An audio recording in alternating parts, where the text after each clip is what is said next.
UFO Hunter tells us of ancient giants and extraterrestrials, UFOs in Romania. There's a place in Romania where unusual sightings occur on a regular basis, from animated UFO sightings to spooky events that seem to defy all logic, and this place appears to be craved by every UFO-holic. According to the Explorer, located on a remote pasture in the Arges County with mystical place dubbed the Sanctuary, offers a panoramic view of the neighboring mountain chain of Bucegi, renowned for the numerous out-of-place artifacts discovered there, but also for their richness in gold.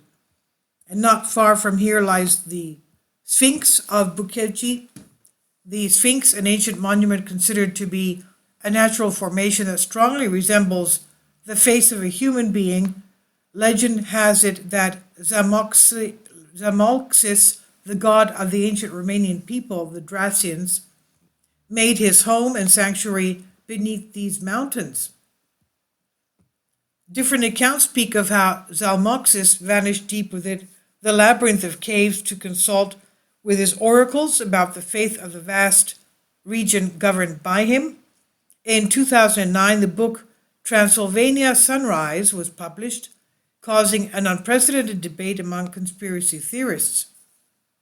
The co-author of the book, Peter Moon, claimed to have worked in tandem with a secret intelligence officer of the Romanian government, who revealed to him classified information about an unusual discovery dug up by the Pentagon, and the book reads as follows. In 2003, the Pentagon discovered, through the use of satellite technology, an anomaly beneath this ancient sphinx. Through the highest levels of Freemasonry, the Pentagon was able to secure the alliance of the most secret department of the Romanian intelligence service, which is known as Department Zero, end quote. The find consisted in massive underground tunnels that led the U.S. and Romanian governments to ancient and advanced technology. Some claimed they had found a Vimana, an ancient spacecraft, while others speak of a Stargate or a holographic hall of records buried underneath the Sphinx of Bucegi. Although the book is considered pure fiction by many, the possibility of such a discovery is extremely likely, and here is why.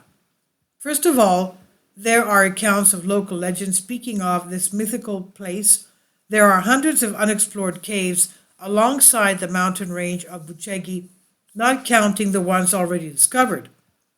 Secondly, there is a written account dating from First World War telling how the peasants from Dobrogea were using underground tunnels that stretched thousands of kilometers beneath the Black Sea.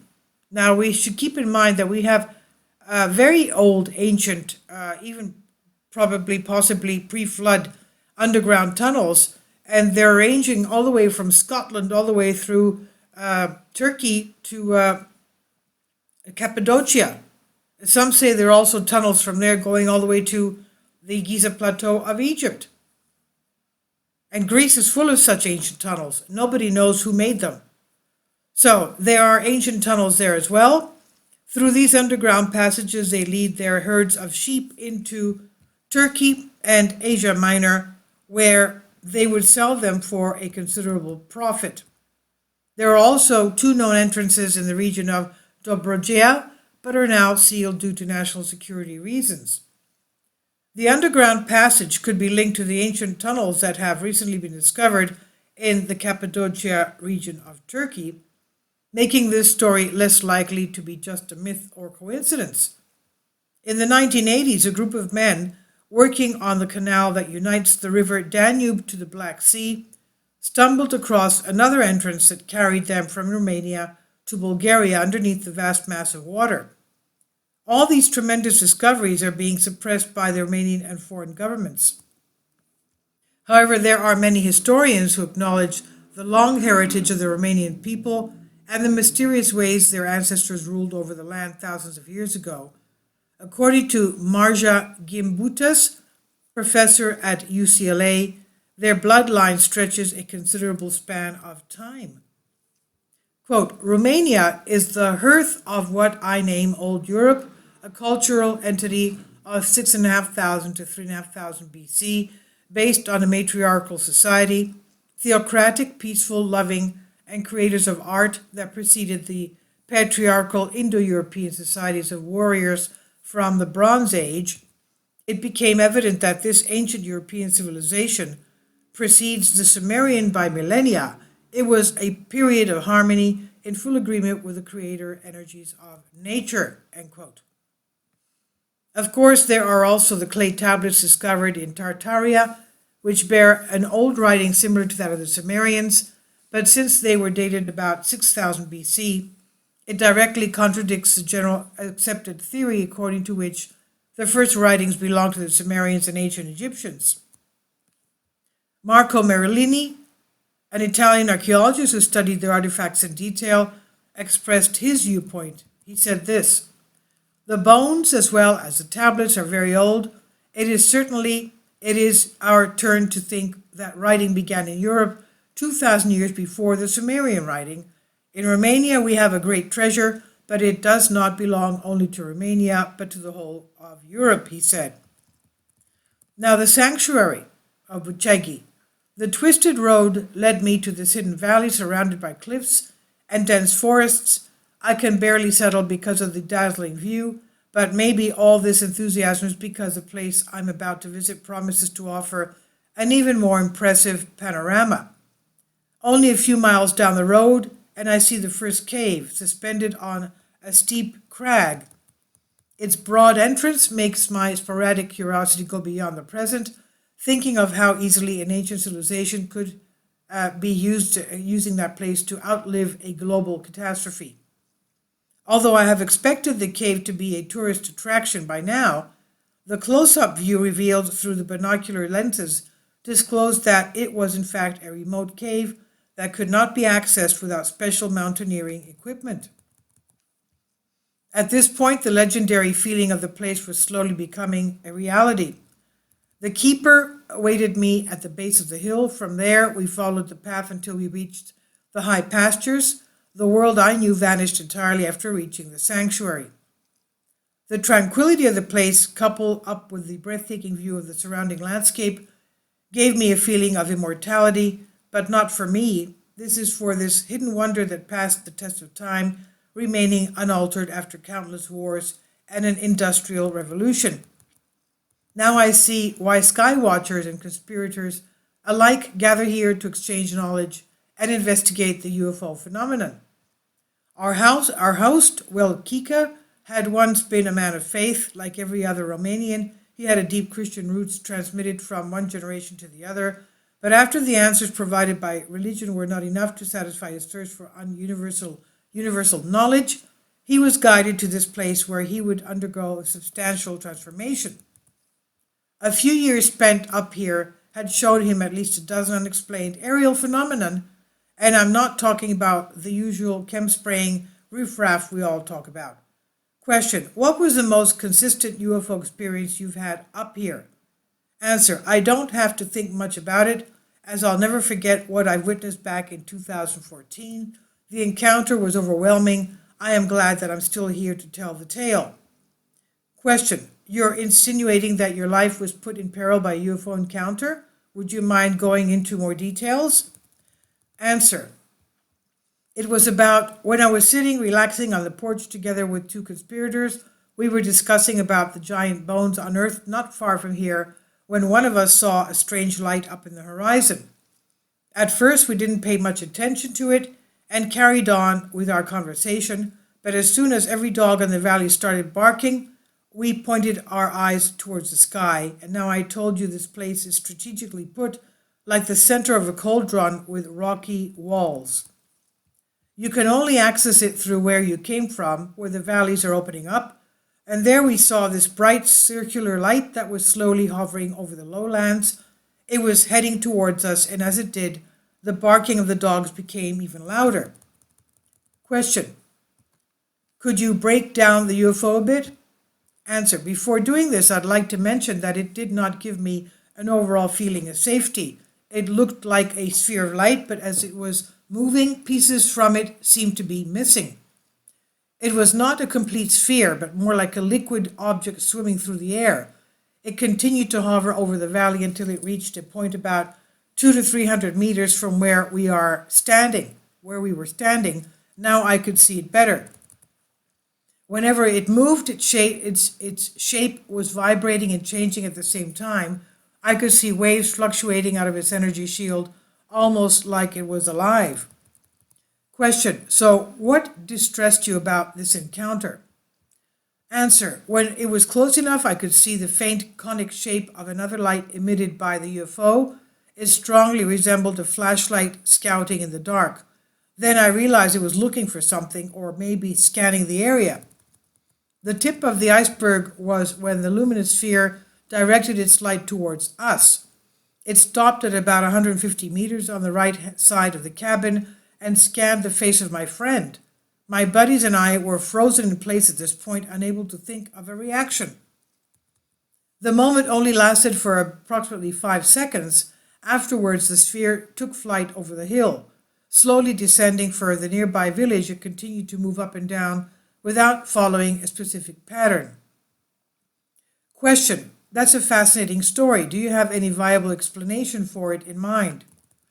Answer: at first I thought of it being some sort of military device, considering that they own technology far ahead of our time and also have several secret bases located on the mountains nearby. But after debating this with the other two witnesses, we've reached the conclusion of it being a living organism. It was very peculiar, the way it moved, morphed, and reacted to the environment. Question: are there other notable experiences you would like to share? Answer: I see strange things on a regular basis here. UFOs are something common, and I can now distinguish between what's what, but this incident that I've mentioned beats the others by far. However, I sometimes see this red dot that's locked on certain airplanes.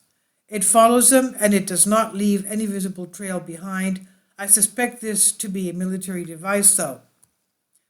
The Hyperborean Gallery and traces of ancient technology.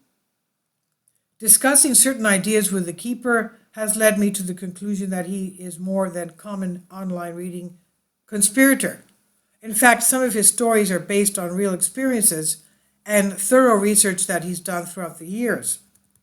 To cut this short, I'll tell you about how he contributed to defending an area piled up with artifacts of extreme importance to cultural and world heritage. Rosia, Montana is a small town in Transylvania with an ongoing mining operation. The prospected minerals, at least on the surface, are gold, silver, and precious stones that can be found in abundance in the Apuseni Mountains. Because mining involves a lot of digging, certain out-of-place items were discovered there, among the most interesting being the skeletal remains of a 32.8 feet tall giant unearthed back in 1976. And you can see the man standing next to the colossal skeleton to understand the huge proportion of this 37-foot giant. And he was accidentally found while digging in the mine. Now, one of the very few pictures of the actual giant skeleton that survived, it has been unearthed in a gold mine at Rosa, Montana, Romania, December 13, 1976, measuring about 33 feet in height. That's about over 10 meters. Approximately 5,500 years ago, the Agathrisi, the ancient people of this area, constructed a complex gallery of underground tunnels. Various sources claim these tunnels led to a dome-like structure located deep within the Bucegi mountain range. This ancient place, dubbed the Hyperborean Gallery, or Gallery 13, was found underneath the Cornea village, the same place where Ceausescu, the Romanian communist dictator, discovered several giant bones and weapons, again in 1976. The remains were sent to Moscow because the Romanian state lacked the means to analyze them, but the Russian observations were never to arrive. There are only a few photos left that remind of the extraordinary find. And fast forward February 2012, when another remarkable discovery was dug up by a group of geologists operating not far from the location of Gallery 13. While following a certain gold vein, they stumbled upon an unusual gravestone made from different materials.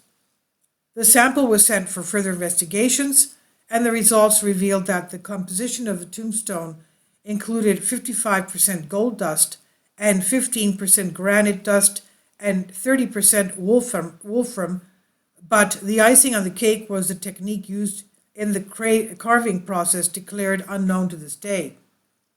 The relic unearthed in 2012 shared a similar fate to the artifacts discovered in 1976, and no one knows its exact whereabouts. Measurements revealed its staggering proportions, about 6 meters, that's about 20 feet wide, and 12 meters or 40 feet long, and 3 meters or 10 feet tall. It weighed close to 1,700 tons, containing about 900 tons of solid gold.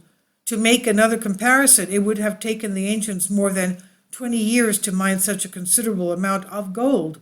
The gravestone ended up in 80 small pieces because otherwise it could not have been transported. Probably the most intriguing find occurred upon lifting of the gravestone, where archaeologists discovered an ample entrance at the bottom of the grave. The 4-meter or 13.1-foot diameter pit, with a coiled stairway descending into another room illuminated by a mysterious milky violet light, was then revealed to the archaeological team. At first sight, the stars appeared as carved into the wall using an extremely smooth and advanced method of laser precision. Although the overall discovery made by the archaeological team really anxious, a daring volunteer decided to venture into the opening, but he was never to return from down there. Accounts speak of how the army closed the entire Gallery 13 a few days later, sealing the underground pit under a dense layer of cement. Witnesses and those who participated in the expedition were obliged to sign confidentiality agreements and were never to speak of this unusual discovery ever again. Although an official report has never been made available to the public, there are numerous rumors that succeeded in keeping the story alive. There is not much information available about what lies beyond the spiral staircase, but the swift intervention of the military indicates the radiant mechanism from which holds great power, possibly from the ancient dwellers of the Carpathian Mountains. The sanctuary is sure to hold lots of answers regarding humanity's forbidden history, and the keeper is always willing to share his knowledge and offer guidance to every UFO enthusiast that passes his doorstep. And Peter Moon's book, Transylvania Sunrise, available on Amazon. Please leave your comments. Thank you for your support. This was from Humans Are Free from the Explorer. Kindly support my Patreon account. The daily posts are 5 videos daily, and they are totally different from what I have on my YouTube channel. Thank you so much for your support and that you find all my content so interesting. You'll find the Patreon account details in the description box below.